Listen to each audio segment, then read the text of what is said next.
പാപിയാണേലും ഒന്നേറ്റെടുക്കണേ.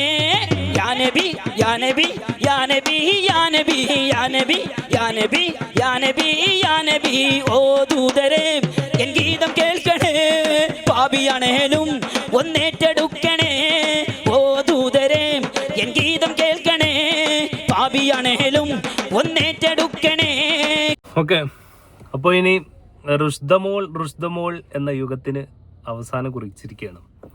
അഹമ്മദ് കുട്ടി അദ്ദേഹം വലിയൊരു ഗായകനാണ്. മറ്റുള്ള ഗായകരിൽ നിന്ന് ഇദ്ദേഹത്തെ വ്യത്യസ്തനാക്കുന്നത് എന്താണെന്ന് വെച്ചാൽ അദ്ദേഹത്തിൻ്റെ വരികൾ അദ്ദേഹം പാടുന്നത് നിങ്ങൾ ശ്രദ്ധിച്ചിട്ടുണ്ടാകും.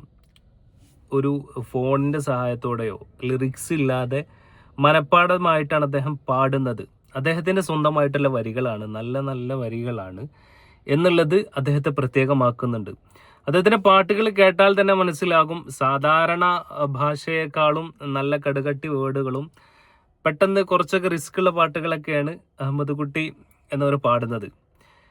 അദ്ദേഹത്തിൽ കണ്ട ഏറ്റവും വലിയ മറ്റൊരു പോസിറ്റീവായിട്ടുള്ള ഒരു കാര്യം, ഒരു പ്രശ്നത്തെ എങ്ങനെ വളരെ മനോഹരമായിട്ട് അതിന് മറുപടി കൊടുക്കാം എന്നതിൻ്റെ വലിയൊരു ഉദാഹരണമാണ് അഹമ്മദ് കുട്ടി എന്ന് പറയുന്ന ഈ ഒരു ഗായകൻ. എത്ര സുന്ദരായിട്ടാണ് അദ്ദേഹത്തിൻ്റെ ആ പാട്ടിന് തന്നെ വിമർശകർക്ക് അദ്ദേഹം മറുപടി കൊടുക്കുന്നതെന്ന് ഒന്ന് കേട്ടു നോക്കൂ.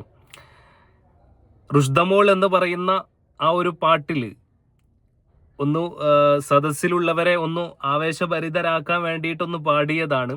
പക്ഷേ അത് ഏതൊരാൾക്കും ചില സമയങ്ങളിൽ തെറ്റുപറ്റുന്നത് പോലെ അദ്ദേഹത്തിനും ചെറിയൊരു പിഴവെന്ന് പറയാൻ പറ്റൂല. അതിനെ ഒരു രസമാക്കി എടുത്തിരുന്നെങ്കിൽ, ഒരു കല്യാണപ്പാട്ട് എന്ന രീതിയിൽ എടുത്തിരുന്നെങ്കിൽ അതിലൊന്നും വിഷയം ഉണ്ടാകുമായിരുന്നില്ല. പക്ഷേ അദ്ദേഹത്തിൻ്റെ ആ പ്രയോഗം പിന്നീട് അങ്ങോട്ട് കേരളം ഒന്നടങ്കം ചർച്ച ചെയ്യുകയും വളരെ മോശമായ രീതിയിൽ അതിനെ റീൽസ് ആക്കിയിട്ടും അതിന് ബാക്ക്ഗ്രൗണ്ട് ഡാൻസ് ഒക്കെ കളിച്ചിട്ട് അതിനെ വളരെ മോശമാകുന്ന രീതിയിൽ ചിത്രീകരിക്കുന്ന ഒരുപാട് സംഭവങ്ങളൊക്കെ നമ്മൾ കാണുകയുണ്ടായി.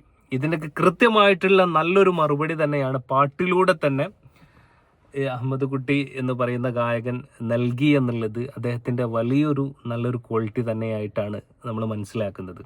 അപ്പോൾ എന്തായാലും റുഷ്ദമോൾ എന്ന് പാടി നടക്കുന്ന ആ ഒരു തെറ്റിന് പിന്നാലെ, ആ ഒരു പ്രശ്നത്തിന് പിന്നാലെ പോയിക്കൊണ്ടിരിക്കുന്നവർക്ക് ഇനി തൽക്കാലം പെട്ടിയും മടക്കി എന്ത് ചെയ്യാം, വീട്ടിലേക്ക് പോകാം. വളരെ നന്നായിട്ടുണ്ട് അഹമ്മദ് കുട്ടി സാറുടെ ഈ ഒരു പാട്ടുകൾ. ഒരുപാട് വലിയ വലിയ പ്രശസ്തമായിട്ടുള്ള പാട്ടുകളൊക്കെ കേരളത്തിന് സമർപ്പിച്ചിട്ടുള്ള ഒരു ഗായകൻ കൂടിയാണ് അഹമ്മദ് കുട്ടി സാർ എന്ന് പറയുന്നത്. അപ്പോൾ എനിവേ ഈ ഒരു പാട്ട് ഇപ്പോഴാണ് ശ്രദ്ധയിൽപ്പെടുന്നത്, അദ്ദേഹം മാറ്റി പാടിയിട്ടില്ല.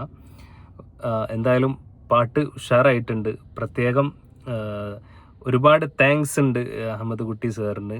ഈ ഒരു വലിയൊരു പ്രശ്നത്തെ ഇത്ര സിമ്പിളായിക്കൊണ്ട് ആരെയും വേദനിപ്പിക്കാതെ ഇത്ര മനോഹരമായിട്ട് ഇതിനോട് പ്രതികരിച്ചതിന്.